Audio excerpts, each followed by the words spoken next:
Greetings and welcome to the Fan Perspective. I'm your host Nathan Lyle, and this is NBA Weekly, the show where once a week I look back on things that have happened this week in the association, and I look forward to a few things I'm looking at for the next week.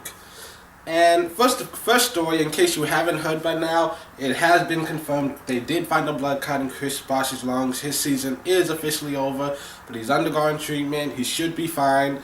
And in the meantime, Goran Dragic started his first game on Monday for the Heat. He and Whiteside both had double-doubles, leading the Heat to victory, showing the Miami faithful that there's still something to look forward to this season, and possibly next if Dragic resigns. Who knows? Also, that same night, Harden had a big triple-double, leading the Rockets to victory, and they have now gone on to win 4 straight games, which is tied with the New Orleans Pelicans for the longest active winning streaks in the West, which is surprising considering how banged up the Pelicans have been lately. And then the longest streak in the West did belong to the Thunder. They had won 7 straight, despite the fact that Kevin Durant has been missing this week. They lost to Phoenix in overtime on Thursday thanks to Bledsoe, who was 1 assist short of a triple-double, and also led his team with a career-high 4 blocks, which is pretty good coming from a guard. And speaking of triple-doubles, though, Russell Westbrook, he's been on a tear this week. He's had a triple-double in his last 3 games. And yet they've lost 2 of them. But that being said, and the longest losing streak in the West belongs to the Nuggets, who have dropped 5 straight games. The Spurs were tied with them, having lost 4 in a row before winning on Friday.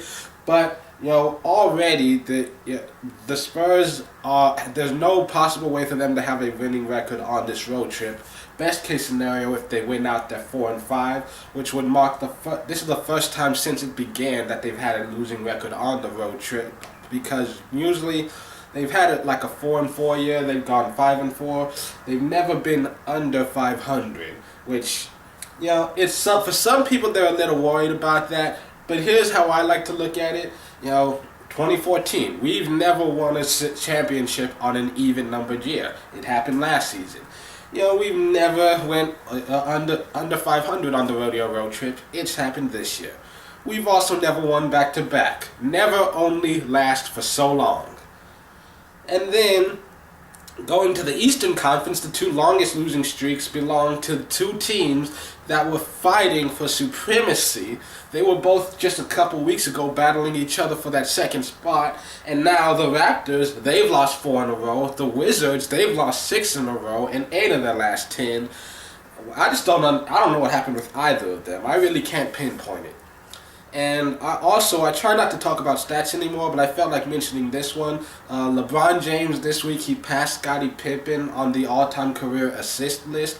And that's important because now there's no other forward who has had more career assists than LeBron James. There's like 30 people on the list in front of him, but they're all guards. No front court player has had as many career assists as LeBron James. And the Cavs, they basically looked unstoppable. They had won 5 straight games until Friday. Kyrie and LeBron both sat out, and George Hill had his first career triple-double, leading the Pacers to a win. And then, one thing I have to talk about is, just when you thought he was done, the same old song gets hit on repeat. Derrick Rose has been diagnosed with a meniscus tear. He had surgery. He's expected to miss a month or 2. And a lot of people say the Bulls' championship chase is over.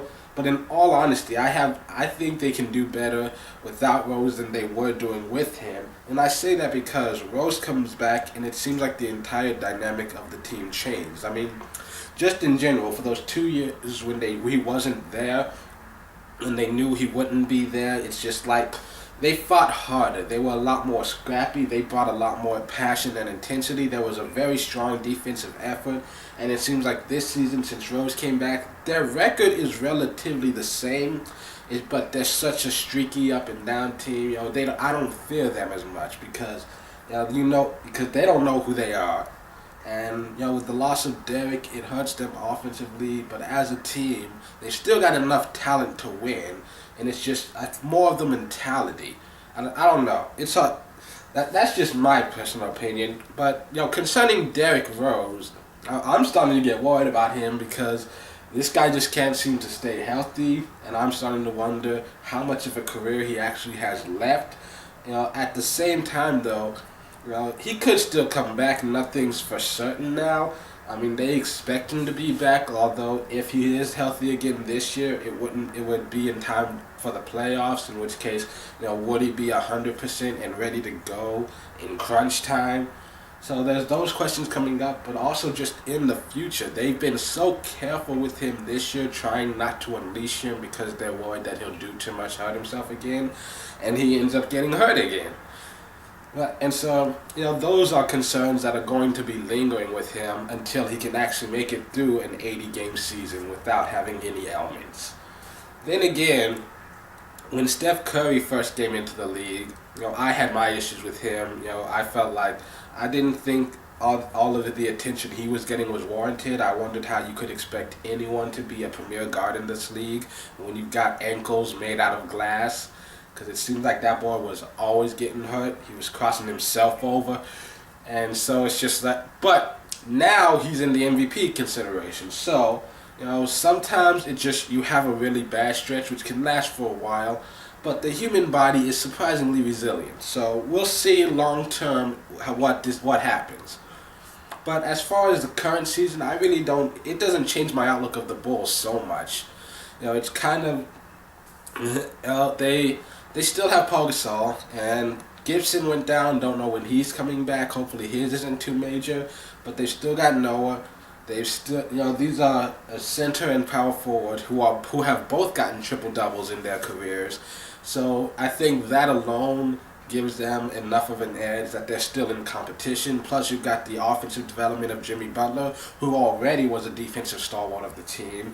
And they've got some new weapons on that bench. So I think they'll be fine. I still think not only are they a playoff team, I would not be shocked to see them get to the second round, depending on who their opponent is. Don't do that, though. I think they'll get into a championship. No. But, I think I would not be as surprised to see them get as high as a Eastern Conference Finals, even without Derrick Rose. I do think with Derrick Rose in there, if they're 100% healthy and they're actually playing defense, then they are a championship team. But as of right now, it does hurt them a little bit. But still strong contenders in a very weak Eastern Conference. So now, moving on to a few games to look forward to this week.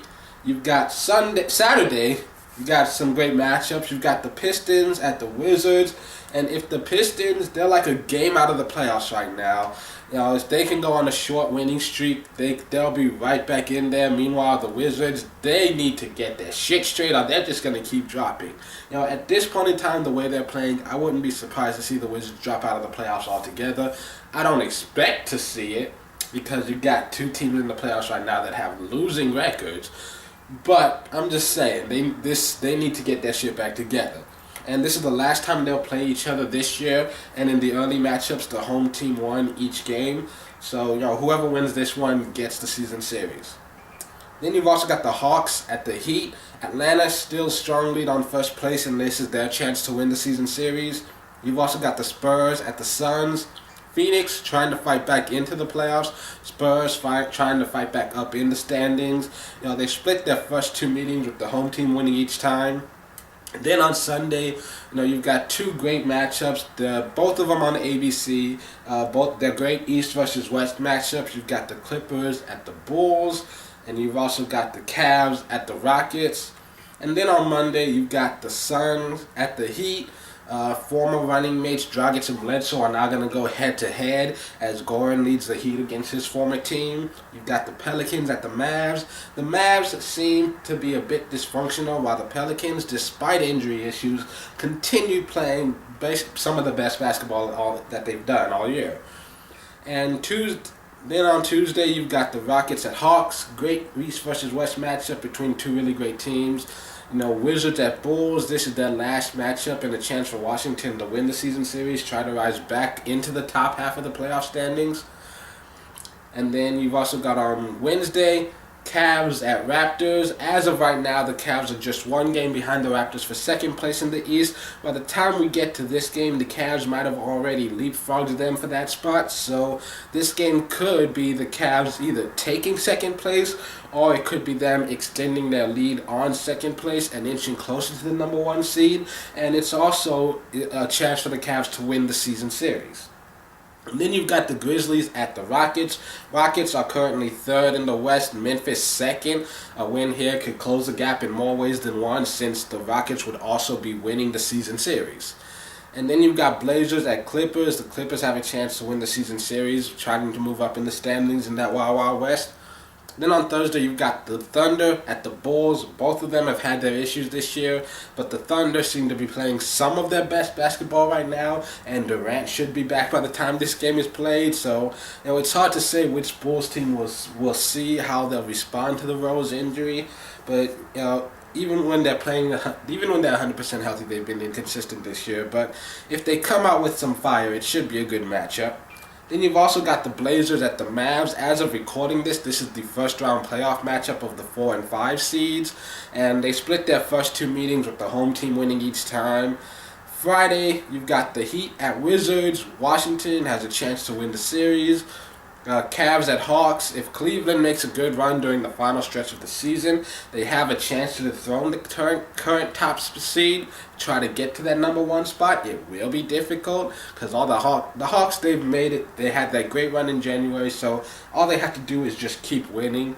Even if they're a 500 team the rest of the way, they still got a good shot of holding on to that number one seed. But this game will definitely help them widen the gap between them and those lower seeds, as well as winning the season series for the Hawks. And then you've also got the Mavs at the Warriors. Golden State has dominated the Mavs all year and can win the season series with one more victory. And that's it for this edition of NBA Weekly. Tune in next week for another all-new edition. Until then, this has been the Fan Perspective. I'm your host, Nathan Lyle. Have a good week.